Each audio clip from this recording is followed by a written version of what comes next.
Welcome to the video covering how to ace your first interviews as a fresh undergrad student. And this is covering the second part. So if you want to see the first part covering the preparation for interviews, please look at the other video and have a look at it, check it out. So this second part will cover the interview and also reviewing interviews. And as you should know by now, if you want to go for an interview, you should dress the part. It's very critical that you have the right fitting outfit. So it's also good to know which industry you recruit in, you apply in, and because they will judge you for that. So it's always very important to dress the part. And it's you might think, look, with all your classifications, it's not needed, but look, dressing the part is very, very critical. Now, another important element is the so-called first 3 minutes. What did I mean by that? The first impressions are often made in the first couple of minutes. So if you prepare yourself completely for the first 3 minutes, you can make a good first impression by giving a firm handshake, by being present, by being in the room, completely present. The thing is, if you're a bit messed and confused and still looking forward to go and just had issues with parking your car or you were delayed, all that disturbs your first 3 minutes and you miss the golden 3 minutes. So it's really critical that you have your right hand free so you can give a handshake. Don't have many things with you like books and folders or whatever and leaflets, because look, you want to have a good, sharp first impression. And so the first 3 minutes is really, really critical. And another way to saying it, be on time. So if you have, let's say, an interview on location, a good practice is to be there at least 15-20 minutes ahead of the interview on location.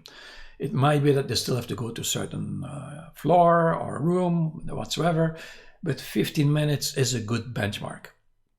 If you have a Zoom call or team call online, a good practice is to dial in at least 5 minutes before the call, before the interview. Make sure in that case that all the software is up to date, so you don't have any software updates happening while you're logging in. Make sure that's always been checked out before, but if everything is up and running, it should be, let's say, 5 minutes before having a Zoom call for your interview. A good way to open the interview from your end or landing question is to say, hey, really nice to meet you. How can I help you? And this is a good question that you can ask, because it's a neutral question, but also very positive. It's about saying, hey, I'm here to help you out as a company.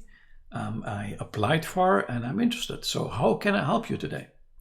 And that's often like a disarming question. So very, very powerful. A good follow-up question is like a primer, is what part of my application stood out such that you wanted to invite me for this interview.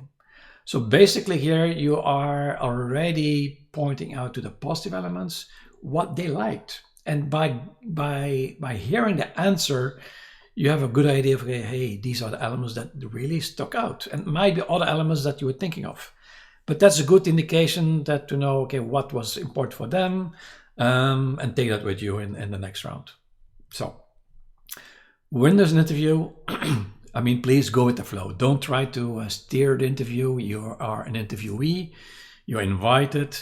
So go with the flow. And there's no need to be the lead here. You're not in the lead. You're just in the seating position. And you answering questions. Of course, you have your own questions, but later on in the process. But it's important to go with the flow and to make yourself comfortable as well as the interviewer. So always be positive. Be positive of the university you're at, the classmates. Never ever complain about anybody. Because if somebody shows up, let's say for the very first time in your life, and the first thing that person do is complaining, let's say a previous job or whatever, it's never a good sign. Even if it's all true and all very relevant and all very sad or whatever, but it's not going to work. So be positive. And if you cannot be positive on certain elements, do not discuss elements. Find other elements that are positive. And that is, number one in the whole interview process. Be positive. Now, questions to ask. That's always very, very helpful for you. And the good question at the end of the interview, most of the time you'll have some 5 minutes, 10 minutes questions open space for you. And a good question to ask: what are next steps in the recruitment, in the interview process, in the recruitment process? Because then they will give you an oversight and will give you a timeline to say, look, we are doing the first round interviews, and the second round interviews will be 2 weeks from now. So you already have a timeline where you have to go for, and it really helps you. It also shows you're interested in the function. Now, another good question, actually 2 questions. When you are, let's say, sitting together with your potential boss, is always to ask you, what is your most important objective in your role, and how can I help you realize it? How can I help you with that? Sure, it's already covered in one way or another in the earlier discussion during the interview, but it might say, hey, what is really, from everything what I've heard, what is for you the most important objective? What is the most important element where I can help you with? And suddenly you might have a different answer. And another good question is to ask you, what criteria do you use to assess whether my contribution to your work has been successful? Basically, you're asking your potential manager, look, I've been contributing to your objective, but how will you know? How will you measure that? And also added the third question. The third question is actually when I already start working, because it sometimes get lost in the first three months. Is if I were able to change 2 things in my area of responsibility within the first 6 months, what 2 things would create the most value and benefit for you? And then you can repeat that question every 6 months. So it's actually to fine tune, hey, am I contributing to what you need, to what you really need? And then you can check, hey, is my contribution what you desire? So you might have a certain idea of what's important, but it might not matching what your manager is finding important. So is a good question to always keep in mind later on when you get hired. Now, I said it's important to pay attention to the first 3 minutes, but also the last minutes are so critical. And what I mean by that, in the last minutes, people tend to slip up. They're not so, they don't have the guards up anymore, the interviewee and interviewer.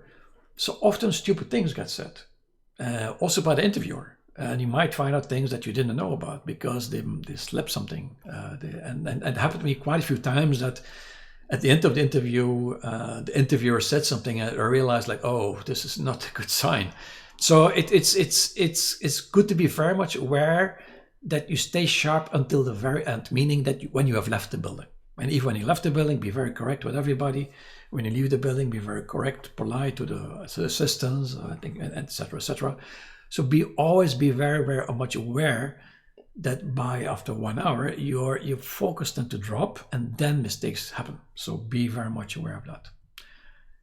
That said, it's always good to close, be at the closing and make it very simple. Say, thank you for this interview. I enjoyed our conversation. I'm looking forward to meet you again or to speak to you again. And so basically saying something positive about the process, and you already give an indication that you want to continue with that company. It's always good to send a thank you email afterwards. I would send it the next day, for example, as a good reminder, because you might address that element. So by the way, I really like this conversation or that topic. Thank you for highlighting that element in the interview. I really appreciate that, and I believe I can contribute to it. So you can add something extra. Don't make it too long. That's not the point. It's just to say thank you very much, be very correct, and make sure that you have your contact details and email in case you have more questions. So it's a very professional way of conducting interviews and closing interviews. So that said, when you've done your interviews, let's start with the whole interview, it's always good to reflect, okay, what actually happened, and so-called after action review. But first of all, you have to congratulate yourself. I mean, you did something fantastic. It's not easy, it's like an exam. It's always, you feel like judged. But congratulations, no matter how it went, you showed up, you were there, you tried your best, you were prepared, and you delivered. So be very positive towards yourself and give a good tap on the shoulder, congratulate yourself, you did great. Now, That said, sometimes interviews don't go the way you like, and you're like, oh my God, I mean, that was really bad, although you prepared. Don't take things personal, right? The other person in the room is also a human being and might have had a bad day, and yeah, it sometimes doesn't click, and that happens more often than you think. In that case, go for a walk, meet up with some friends, have some feedback, or discuss about how it went, because it's good for you to have, let's say, the social fiber and support system behind you in good interviews, but also when the interviews were less so good. So it's always very helpful. Be aware of that. So 3 questions you can ask yourself. The polarity: positive, what was really positive about the experience? What you think was very negative? Write them down, but also what was interesting. Like positive and negative is quite the 2 extremes, but what was interesting, what was stuck out? By doing that, you will have a good idea of analyzing what's happening for yourself. Do you like the job? Do you want to continue with these people? What was negative, what you didn't like? Maybe you didn't like the person, you didn't like the manager, you didn't like the colleagues you were supposed to be working with later, and think, oh gosh. So it's also important to reflect on that, because it's about you as well. Now, a good learning element here is, what will you take with you next time in the next interviews? Maybe another company, another application. But what went well? What did you learn? What was what could have been improved? So write it out. You might say, hey, next time I'll bring a printed out CV with me, because the people asked for it. Tends to be not done anymore, but there was a time where really the people asked for your CV, and as a way to test you if you are prepared. And they ask you, can you have a fresh copy of your CV? And they pretend they didn't have it, blah blah blah. But there is a way to reflect. Okay, what did you learn? And look, interviews is a very strange thing.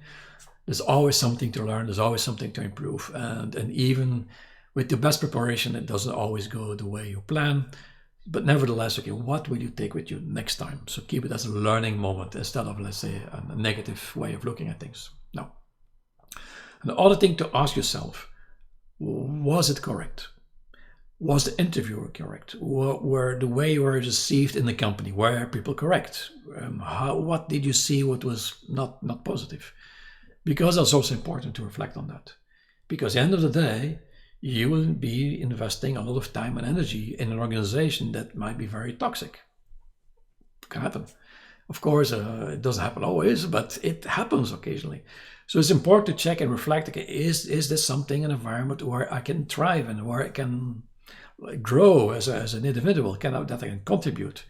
But that's very, very important. So if you end up in a situation that looks very promising on paper, but in reality is very toxic, I mean, it will do a lot of damage to you, and that's something to avoid. So it's always good to reflect, okay, was it correct? Was their interview correct? The follow-up, timelines, did they honor their commitments, things like that?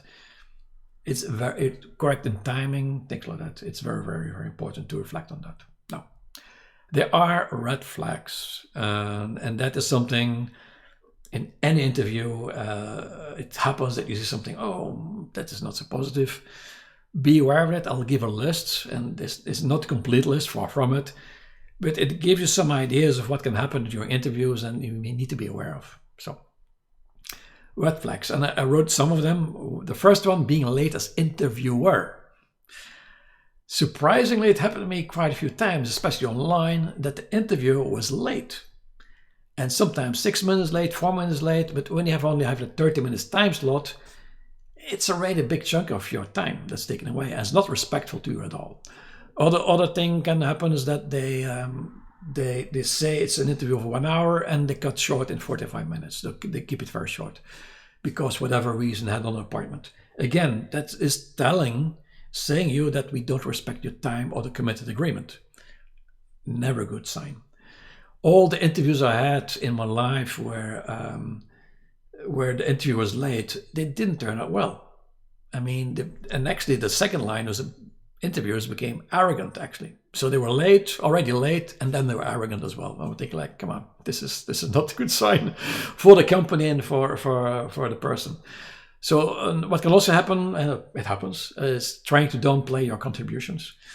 I had once a situation where I was having an interview, and for one reason or other, the person knew I was helping contributing to 2 books. I was a kind of co-creator, on two business books, and he knew about it, and he tried to downplay it.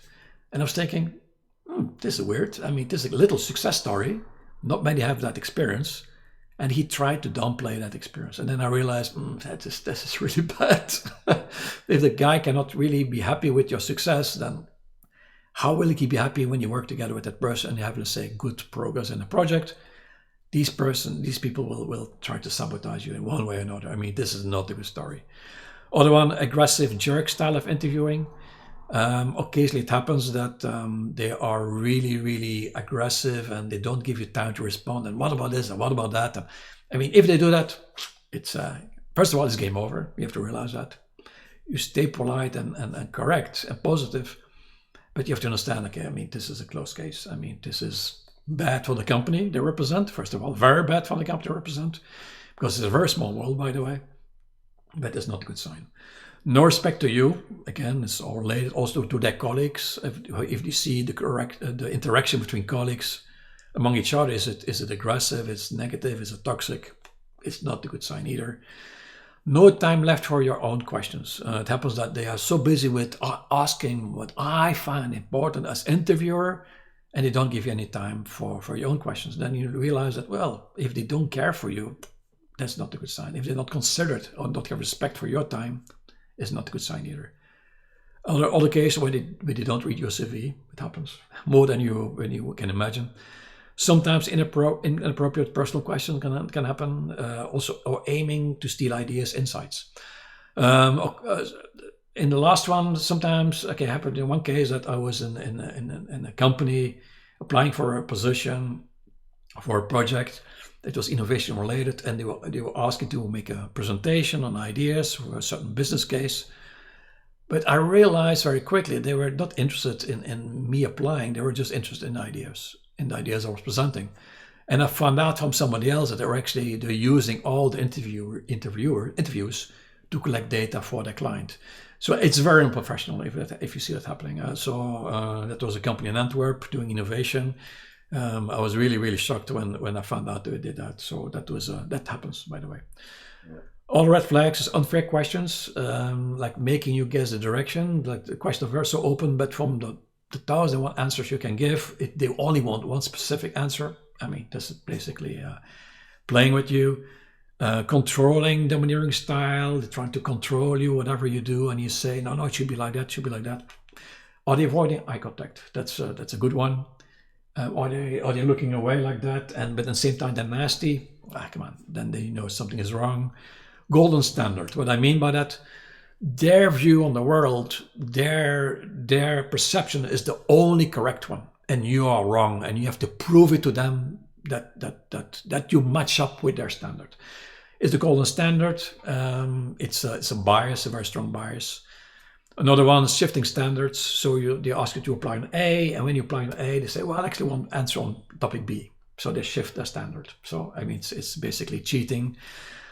When they overfocus on something that trying to make it negative, in your CV there might be like a gap, and you might have gone on holiday somewhere, or on a long break or whatever. But it was very positive because we're traveling, for example. But you try to make it negative while it's actually positive. So I mean, this is jerk behavior again. Power games again, like I mentioned before. My way only. I know the best. Interviews at same level of position. What I mean by that, occasionally most of the time you meet your managers, potential managers, and they will check, okay, is that person fitting in the team? But sometimes you also meet members of the team. And what in that case happens when you have a very strong CV, they feel threatened by CV. And they do not like it. They don't like it at all. If they realize that you are able to get things done and they are not doing it, you're a threat to them. And so they will not give you a good review at the end or good marks at any of the interview, because it's in their disadvantage, because they're weak. They come from weak position. So weak-minded positioning. Acting on assumptions and not checking reality. I mean, a lot of red flags, a lot of biases, you name it. I mean, the list is endless. I mean, if I would look at the interviews I had in my life, and so I was a lot of doing consultancy work, and that part of it also interview style of questioning. I would say 50% of them were average, and I would say 20-30% were bad. I mean, because people couldn't do it and they weren't capable to do interviews. And you notice that. And you think like, well, wait a minute, I'm having this really great match with this job description. And basically these people are completely incompetent about it. So that happens.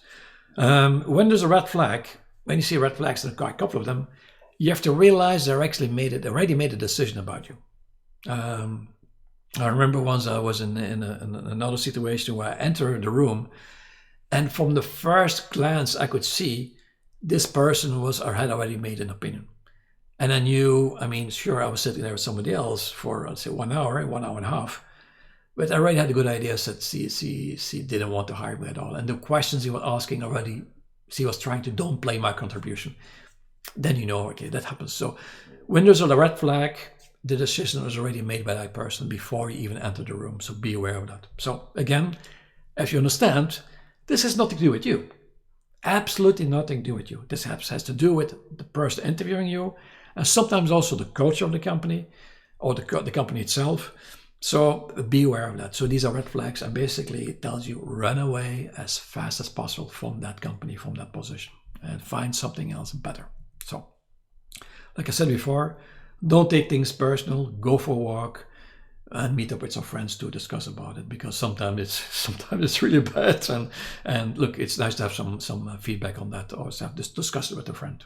Now, at the end of the day, it needs to click by both parties, and it's always a matchmaking. You might be the perfect fit regarding technical skills, the qualifications, past experiences, but it needs to click.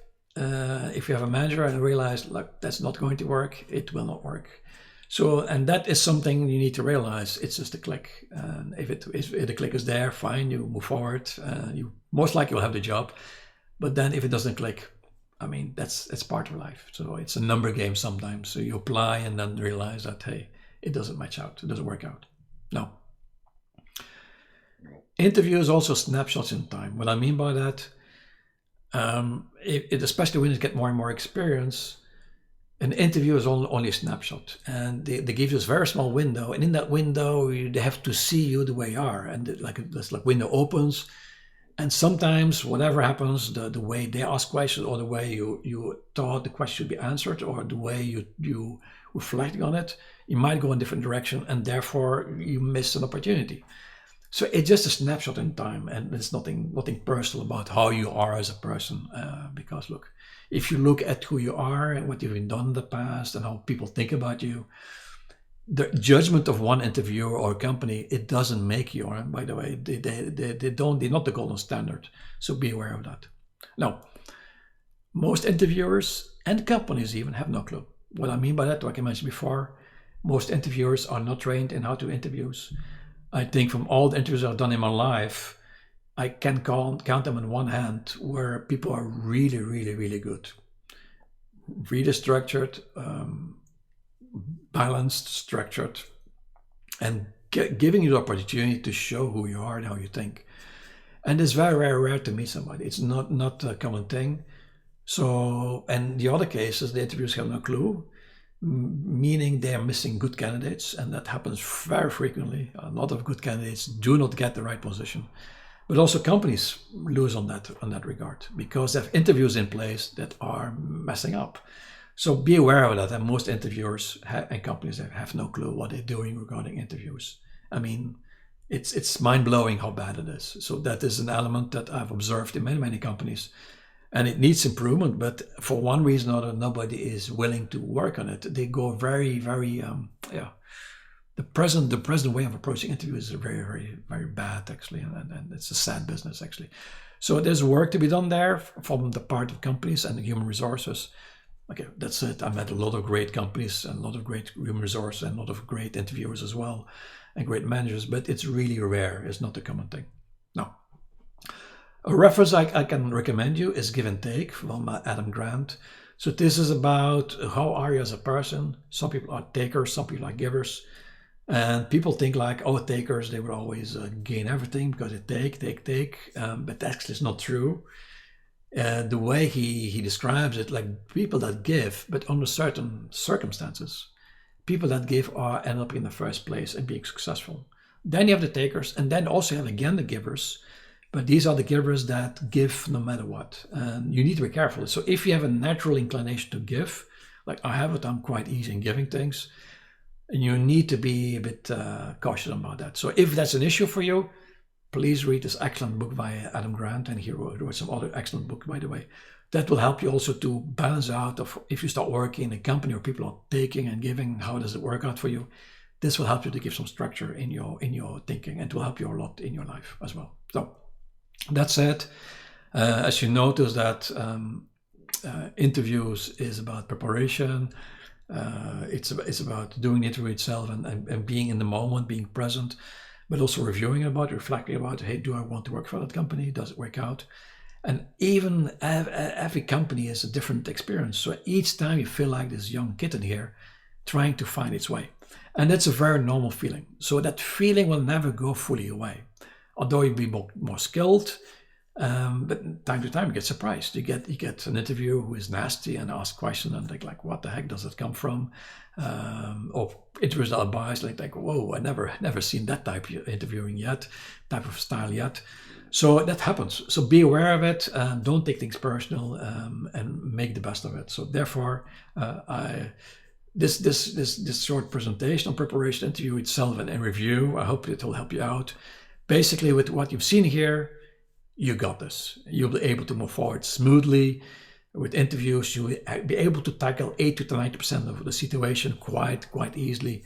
And I wish you all the very best in your interviews, and ace those interviews as your first time out in the business. Wish you all the best.